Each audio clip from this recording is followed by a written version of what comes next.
तो वेलकम है आप सभी स्टूडेंट्स का आपके अपने चैनल पॉलिटेक्निक बीके में। इस वीडियो में हम आपसे बात करेंगे UP, Bihar, Jharkhand and other state polytechnic entrance exam 2022।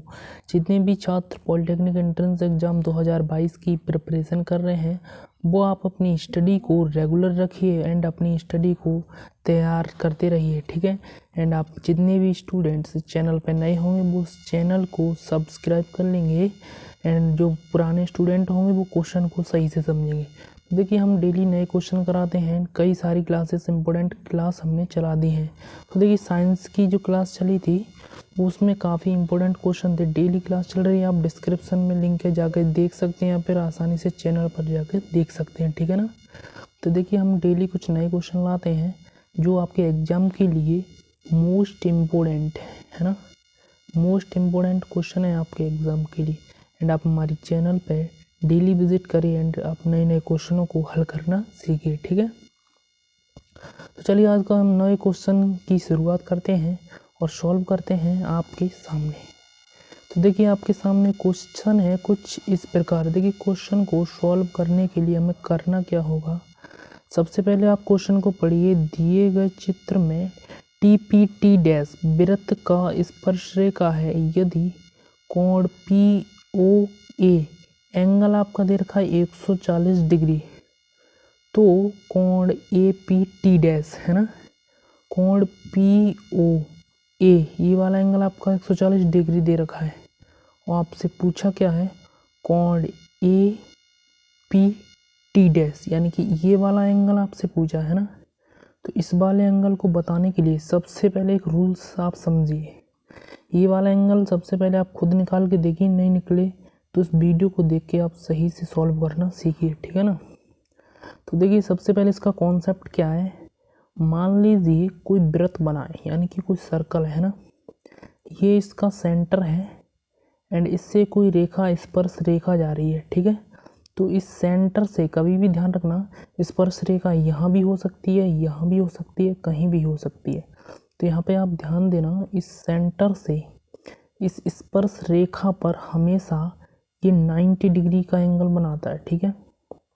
यानी कि केंद्र से यहाँ पे ये 90 डिग्री का एंगल बनाता है।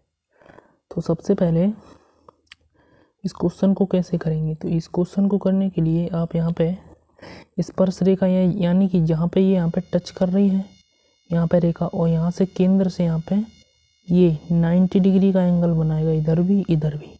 तो इसी प्रकार हम इसे समझाना चाहेंगे, यानी कि ये वाला ये पूरा एंगल आपका 90 डिग्री का है, ठीक है।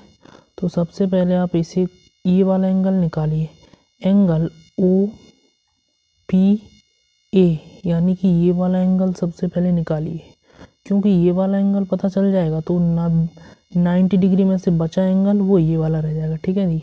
तो ये वाला एंगल सबसे पहले निकाली। देखिए, ये भी त्रिज्या है, ये भी त्रिज्या है एंड ये दोनों एंगल जो है बराबर बनेंगे। तो सबसे पहले देखिए, त्रिभुज के, ये त्रिभुज है ना, इस त्रिभुज के तीनों कोणों का योग 180 होता है ना, 180 होता है, जिसमें से ये 140 है एंड ये दोनों एंगल एक बराबर रहेंगे, ठीक है। यानी एंगल OPA और एंगल OAP ये दोनों एंगल बराबर रहेंगे, यानी कि ये वाले। तो यानी 40 डिग्री बचा, 140 डिग्री का तो बन गया है त्रिभुज में, तो यानी कि 40 डिग्री और बचा, तो 40 डिग्री को इन दोनों में बांट दीजिए, यानी कि 20 डिग्री का ये निकल के आएगा, ठीक है। तो यहाँ पे आप लिख दीजिए angle OPA is equal to 20 degree. इसी प्रकार यहाँ पे लिख दीजिए angle OAP is equal to 20 degree. देखिए, जब ये वाला 20 डिग्री हो गया है ना, ये एंगल कितना है 20 डिग्री। एक एक स्टेप ध्यान से समझते चलिए, और यहाँ से ये रेखा स्पर्श रेखा पर जब लंब होती है यानी कि 90 डिग्री का एंगल बनाती है, तो 20 डिग्री का ये हो गया, तो यानी कि 19 माइनस कर देंगे ये वाला एंगल 20 डिग्री वाला, ठीक है। यानी कि ये वाला एंगल हम माइनस कर देते हैं, ये वाला, इस पूरे एंगल में से ये वाला माइनस कर देते हैं, यानी पूरा एंगल होता है आपका 90 का, और ये थोड़ा सा एंगल ये वाला 20 डिग्री का है। ठीक है, मैंने आपको बता दिया। तो ये 20 डिग्री जब माइनस कर देंगे तो आपके पास बचेगा 70 डिग्री, है ना। यानी कि ये एंगल निकल के आ गया, एंगल हमसे पूछा क्या था, APT डैश। तो ये एंगल कितने का निकल के आएगा आपका 70 डिग्री। यानी कि इस क्वेश्चन का ऑप्शन नंबर सी करेक्ट हो जाएगा। यानी कि ये एंगल कितने का है 70 डिग्री, यानी कि 70 डिग्री। ऑप्शन नंबर सी आपका बिल्कुल करेक्ट हो जाएगा। आशा करता हूँ आपके समझ में आ गया होगा। ठीक है, नेक्स्ट क्वेश्चन की तरफ चलते हैं। नेक्स्ट क्वेश्चन है आपकी स्क्रीन पर कुछ इस प्रकार। तो देखिए, ऐसे क्वेश्चनों को हल करने के लिए हम क्या करेंगे, सबसे पहले आप क्वेश्चन को पढ़िए। यदि √2 sin 16 - x = 1 हो तो x का वैल्यू, यानी कि x का मान आपसे पूछ रहा है, तो x का मान, x की वैल्यू फाइंड करनी है। तो सबसे पहले क्वेश्चन लिख लीजिए, √2 sin 60 डिग्री माइनस x = 1। तो सबसे पहले इस √2 को इधर ले जाइए, ठीक है ना। तो इसको हम इधर लेके आते हैं तो क्या आ जाएगा, साइन 60 डिग्री माइनस x = 1/√2। अब आपको देखना होगा, देखिए साइन 60 डिग्री माइनस x = अब देखिए साइन में इधर भी साइन है तो इधर भी ये 1/√2, ये वैल्यू साइन में कितने की होती है, ये आपको टेबल में याद होना चाहिए। ये होती है साइन 45, यानी कि हम 1/√2 को साइन 45 लिख सकते हैं। ठीक है, जब साइन से साइन साइन से साइन ख़त्म हो जाएगा तो आप इसे ऐसे लिख सकते हैं, 60 - x = 45 डिग्री, है ना। तो इसको हमने 45 डिग्री लिख दिया। अब पंचांतर कर लीजिए और x की वैल्यू निकाल लीजिए।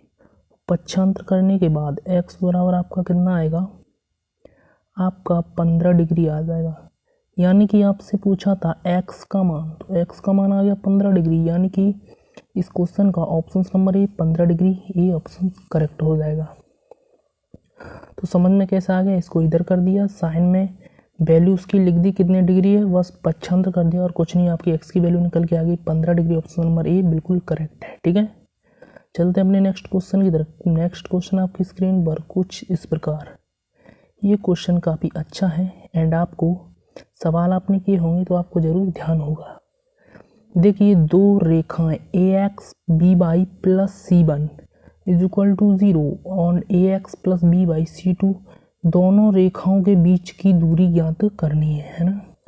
तो दो रेखाओं के बीच की दूरी ज्ञात करने के लिए फॉर्मूला क्या होता है, वो आपको, ये तो सिंपली आपको इसकी कोई ट्रिक नहीं है, आपको हमेशा ये फॉर्मूला ध्यान रखना है। कौन सा फॉर्मूला है, तो ये है आपका C1 डिफरेंस C2 रूट में A² + B²। ठीक है, एंड यहाँ पे ये, यानी कि दो आपको ये अचर हैं, ये दोनों, ये आपको दिया होगा, यानी C1 डिफरेंस C2। यहाँ पे C2 ये आपका छोटा है ना, यानी कि C1 बड़ा है C2 से, यहाँ पे ध्यान रखना। ठीक है, यानी कि सिंपली आपको डिफरेंस करना और कुछ नहीं है। ये फॉर्मूला आप पूरा याद रखिए दो रेखाओं के बीच की दूरी के लिए, C1 डिफरेंस C2 रूट में A² + B²। ठीक है ना, तो इसका ऑप्शन नंबर बी बिल्कुल करेक्ट हो जाएगा। चलते अपने नेक्स्ट क्वेश्चन की तरफ। नेक्स्ट क्वेश्चन आपकी स्क्रीन पर कुछ इस प्रकार क्वेश्चन है। देखिए क्वेश्चन क्या दिया, वर्गीकृत आंकड़ों की माध्यिका क्या है। तो देखिए, वर्गीकृत आंकड़ों की माध्यिका, ये भी आपका माध्यिका का फॉर्मूला है। यदि आपको याद रहेगा तो आप तुरंत आंसर देंगे। पहला ऑप्शन है L2 + L2 - L1 बटा n/2 - c। क्या ये ऑप्शन है, या फिर L1 L2 - L1 upon f n/2 - c, क्या ये ऑप्शन है, या फिर ये है या ये है। एक ऑप्शन जल्दी से बताइए कौन सा ऑप्शन करेक्ट है। तो इसका जो करेक्ट ऑप्शन है वो हो जाएगा ऑप्शन नंबर बी, क्योंकि माध्यिका का यही फॉर्मूला है, आपने पढ़ा होगा क्लास 10th में। तो ये L1 + L2 - L1 ny2 minus सी। आप इन दोनों फॉर्मूलों में कंफ्यूज हो सकते हो, बट पहले यहाँ पे L1 आएगा, ये ध्यान रखना, ठीक है। इसमें L2 पहले दिया है, इसलिए ये फॉर्मूला गलत है, ये वाला सही है। ऑप्शन नंबर बी आपका बिल्कुल करेक्ट हो जाएगा, बी ऑप्शन करेक्ट है। चलते हैं अपने नेक्स्ट क्वेश्चन की तरफ। नेक्स्ट क्वेश्चन है आपकी स्क्रीन पर कुछ इस प्रकार। काफ़ी अच्छा और मज़ेदार क्वेश्चन है। इस क्वेश्चन को सबसे पहले हल करने के लिए हम नीचे जगह कर लेते हैं, ठीक है। तो इसको मिटा देते हैं ऑप्शंस को। तो कुछ देर आप रुकिए, मैं इन ऑप्शंस को मिटा देता हूँ, जिससे क्वेश्चन सॉल्व करने के लिए अच्छी जगह हो जाए एंड आप समझ पाएँ इस क्वेश्चन को। तो इसको देखिए कैसे सॉल्व करेंगे। आपको दिख रहा है tan 3a, क्या दिख रहा है आपको, tan 3a है ना। इसको मिटा देते हैं, ठीक है। सही से नहीं मिटा है क्या अभी, इसको पूरा साफ कर देते हैं, जिससे आपको समझने में कोई भी किसी भी प्रकार की दिक्कत न हो, क्योंकि ये जो क्वेश्चन है आपका काफ़ी इंपॉर्टेंट क्वेश्चन है, आप इसको सही से समझ लेना। tan 3a tan 2a into tan a बराबर है। तो सबसे पहले ये किसके बराबर है, इसको सॉल्व करने के लिए यानी कि इसका मान निकालना है। उसमें tan 3a भी है, tan 2a भी है, tan a भी है। तो इसको देखो कैसे सॉल्व करेंगे। इसको सॉल्व करने के लिए अब फिर से आ गया, ये बड़ा दिक्कत कर रहा है, इसको मिटा देते हैं। सॉरी स्टूडेंट, कुछ देर वेट कीजिए आप। चलो अब सॉल्व करते हैं आराम से। तो देखिए सबसे पहले हम इसमें क्या ट्रिक अप्लाई करेंगे। हम लिखेंगे आपसे tan 2a plus tan a is equal to. अब आप कहोगे ऐसा आपने क्यों लिखा, क्योंकि ये बन रहा है tan a plus tan b वाला फॉर्मूला, और ये जोड़ के कितना हो रहा है, जोड़ के तीनों हो रहा है 3a, और ये tan 2a tan a, यानी कि इसमें तीनों टर्म आ जाएंगे, tan 3a tan 2a tan a। तो यानी कि इसकी वैल्यू आसानी से निकल जाएगी। एक बार आप इस क्वेश्चन को सॉल्व कर लोगे तो दोबारा आप बिल्कुल नहीं भूलोगे। तो देखिए इस क्वेश्चन को सॉल्व करते हैं आगे की तरफ। tan a प्लस b का फॉर्मूला क्या होता है, tan a। तो tan a का मान क्या है 2a plus tan b, tan a है ना, tan a लिख दिया tan b की जगह, 1 माइनस tan a की जगह यानी कि 2a, tan 2a into tan a, इतना हमने लिख दिया। अब ये हो जाएगा जोड़ने पर 3a, तो 3a करके और इधर डायरेक्ट क्रॉस मल्टीप्लाई कर दीजिए, ठीक है। तो जोड़कर उधर कितना हो गया 3a। अब हम कर देते हैं क्रॉस मल्टीप्लाई। तो इधर देखिए, या फिर मैं एक लाइन और लिख देता हूँ समझाने के लिए, tan 3a is equal to tan 2a minus, sorry plus है tan a बटा 1 minus tan 2a into tan a। अब तो समझ आ जाएगा, क्योंकि अब तो क्रॉस मल्टीप्लाई करना है। तो यहाँ पे आप यहाँ से लिख सकते हैं tan, ये ऊपर वाला लिख लीजिए, इसका इधर मल्टीप्लाई कर दीजिए, ठीक है। यानी कि इधर इसका इधर मल्टीप्लाई क्रॉस। तो यहाँ पे लिख लीजिए tan 2a plus tan a, है ना। हमने इधर वाला पार्ट लिख दिया, अब इधर मल्टीप्लाई करके लिखना है। तो tan 3a का इधर मल्टीप्लाई होगा तो इधर हो जाएगा tan 3a, और इधर हो जाएगा minus tan 3a into tan 2a into tan a, इतना। अब देखिए ये वाला पार्ट, इधर जरा गौर से देखिए, ये वाला पार्ट माइनस का है, और इसी की वैल्यू हमें चाहिए tan 3a 2a और a, और इधर भी है tan 3a 2a a। इस वाले पार्ट को इधर ले आइए, ये हो जाएगा पॉजिटिव, फिर इसकी वैल्यू निकल जाएगी, है ना। तो इसको हम इधर ले आते हैं।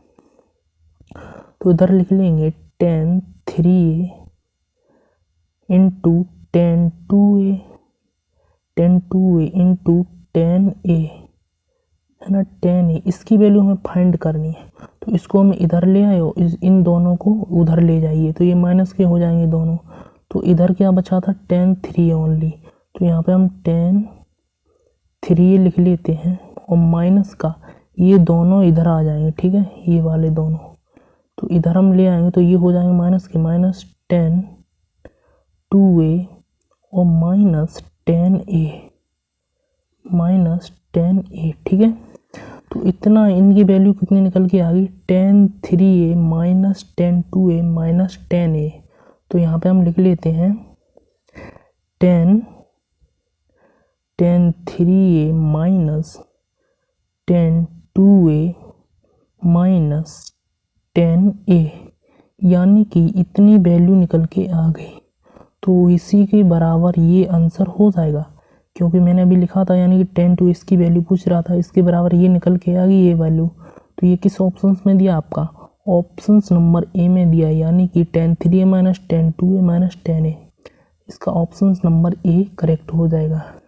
यही तरीका है, यदि आप इस तरीके से कर लोगे एक बार तो दोबारा आप कभी ध्यान नहीं भूलोगे एंड क्वेश्चन को फटाफट कर लोगे एंड ऑप्शंस देखते ही टिक कर दोगे, ठीक है ना। तो इस आज की वीडियो में इतना ही एंड आप चैनल पर पहली बार होंगे तो चैनल से जुड़ जाइए, सब्सक्राइब कर दीजिए एंड वीडियो को आप लाइक कर देना एंड अपने दोस्तों में आप शेयर भी कर देना इस वीडियो को। सभी दोस्तों को इस चैनल के साथ जुड़िए एंड प्रिपरेशन इस पर देखो, साइंस की भी कुछ क्लासेस चल चुकी हैं एंड मैथ की डेली क्लासेस इंपॉर्टेंट क्वेश्चन की चल रही हैं। आप रेगुलर जुड़िए एंड डेली कुछ नया सीखिए एंड एंट्रेंस एग्जाम को अच्छे से क्वालिफाई आपको करना है, ठीक है। तो चलिए मिलेंगे हम आपसे नेक्स्ट वीडियो में, तब तक के लिए tata goodbye, thank you so much.